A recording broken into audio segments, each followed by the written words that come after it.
Preserving Gen 1's tradition, Johto brought us a trio of mighty legendary Pokemon, Entei, Suicune, and Raikou. And as the legend goes, the three Pokemon have been revived by Ho-Oh after having burned in a tragic accident, which Entei is still suffering from, apparently. We have already used our Alakazam IQ to delve into how much success each of the legendary birds enjoyed in their games.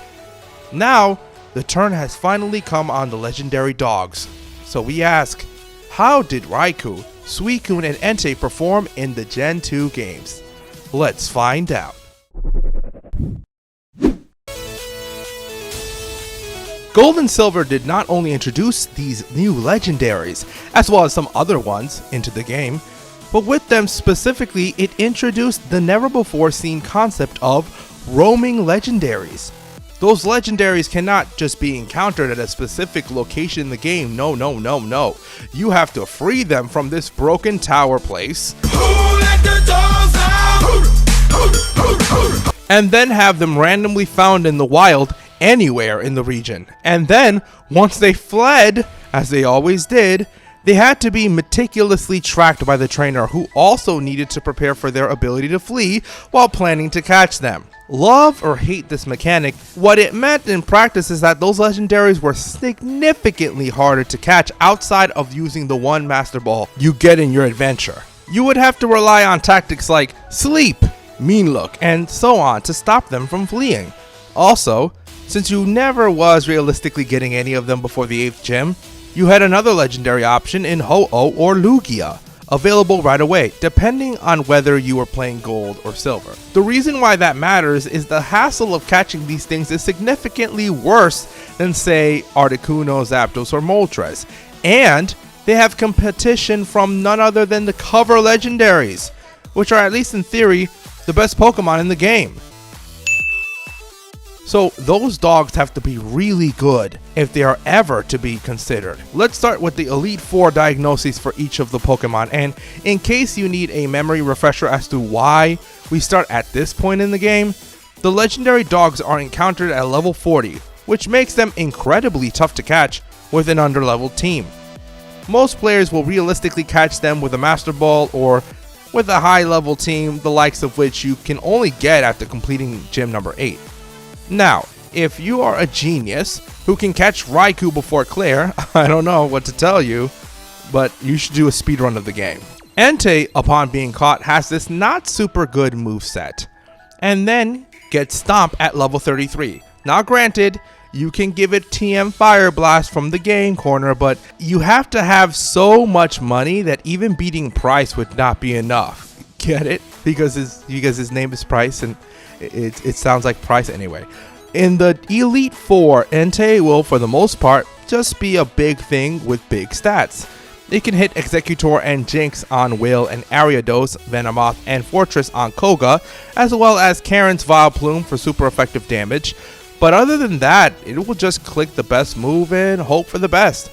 Now, it of course is a legendary, but its special attack is not the best at a mere 90. It may sweep Koga, but won't get but 1 or 2 kills on any other Elite Four member before falling to the combined power of their team. However, the main flop for Entei is definitely on Lance. Everything Lance has resists fire, 2 Pokemon have super effective moves on it, and all of them 1v1 it very clearly. It is just not good. Suicune's moveset is not much better, but here's the catch. It's a water type in Johto's Elite Four. And if there's one thing we have learned making the underrated Johto Elite Four video, it is that water and psychic types tend to be amazing. And Suicune also comes packing excellent overall stats, having the same special attack as Entei but being a defensive Pokemon with a better typing and access to the incredible move Surf. Also, Suicune gets Icy Wind for coverage, which is a huge part of why water types are good in this Elite Four. With this move, it can hit the Zatu's Will has for super effective damage, and can decently brawl with Jinx. On Koga, Suicune can get a few kills through spamming Surfs and relying on its greater stats and Koga's tendency to not go for damage immediately. Bruno is more or less the same, where Suicune kills around 2 Pokemon before getting overwhelmed. It can also be used later in the fight to one-shot Onix and most likely 1v1 Machamp. It then comes with the massive benefit of beating Houndoom and being able to fight against anything that is not Vileplume and pull its weight and more. On Lance, Suicune drowns Aerodactyl and Charizard and deals huge damage with Icy Wind to the Dragonites, while having great bulk to not be KO'd so easily. Of course, it has to fear the Thunder Dragonite specifically, but that is a decent enough downside, and let's bear in mind that we did not even take into account that we could have a ton of money and buy TM Blizzard for it, which basically means that it can do way more than average against Will, Koga's Crobat, and Lance. Raikou's starting moveset continues a trend of total crap, but it learns Spark at level 41, which is not bad, especially given how massive Raikou's special attack is.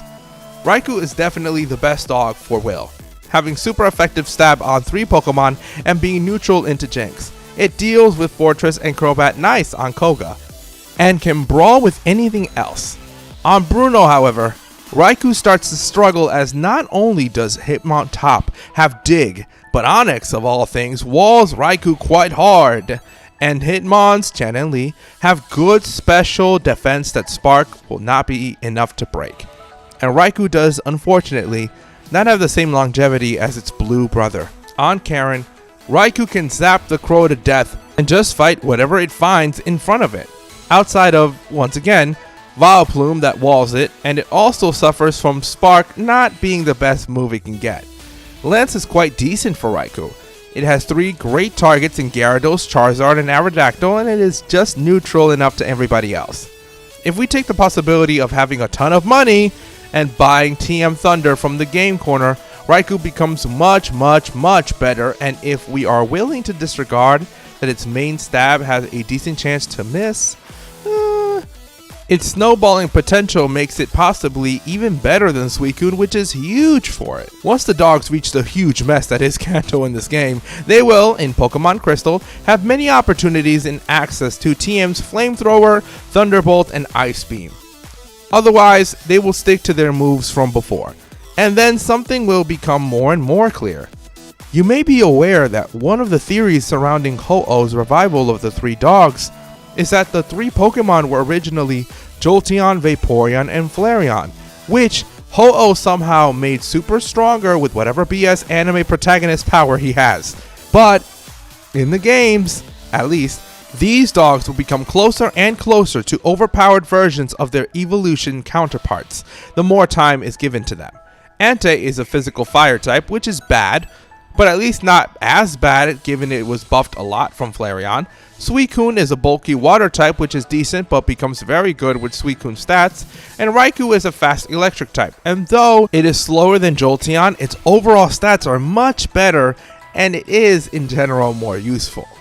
And provided that Kanto in the Gen 2 games is just an overpowered version of its Gen 1 counterpart as well, history is bound to repeat itself. Entei has no interesting matchups whatsoever, outside of Erika and Janine, the latter of which is just a joke fight anyway, and it suffers against Brock and Blaine's Macargo, while being neutral and frankly not super good against anything else outside of Sabrina's Alakazam, which is always begging to be slammed by physical moves. Raikou is very decent. It beats Misty and beats the fossil Pokemon on Brock, and while it does struggle against Erika, it is neutral to everything else and has great stats which it can exploit. Suicune, being a water type in Kanto, has a lot of good play, from Brock to Blaine to having Ice Beam to help with any other gem that counters it. Nearing the end of the game, the dogs will head straight into Blue's mighty 16th gem fight. Entei can Scorch Executor and beat Pidgeot, but cannot do much afterwards. Suicune beats Arcanine, Rhydon, and freezes Pidgeot to death with Ice Beams, and Raikou has 2 excellent targets in Pidgeot and Gyarados and can brawl with Arcanine or Alakazam, making the ranking more or less like Suicune, then Raikou, then Entei. The red fight is always some kind of an outlier, as it is definitely not that hard outside of Snorlax if you level up your team to 1 million, which I don't, to this day, know if that is what the game expects you to do. At any rate, Suicune is great for Charizard. Raikou beats Blastoise and Charizard, and Entei beats the Venusaur, and yeah, I really don't want to think about this fight. Trust me, I can't. I really, please, just I can't. And in any case, you are wondering how Crystal differs. Well, in Raikou and Entei's case, not in the slightest. Minus the aforementioned TMs for Flamethrower and Thunderbolt, and Suicune, besides being made not a roaming legendary and therefore much less of a pain to actually get, is exactly the same. Besides, getting Aurora Beam at level 41, which if you do not have Blizzard, is technically more damage than Icy Wind, which can be useful in Elite 4. But to be honest, that's really about it. So, what do you think of the Gen 2 legendaries? Do you think they justify the pain they were to even catch them in the first place?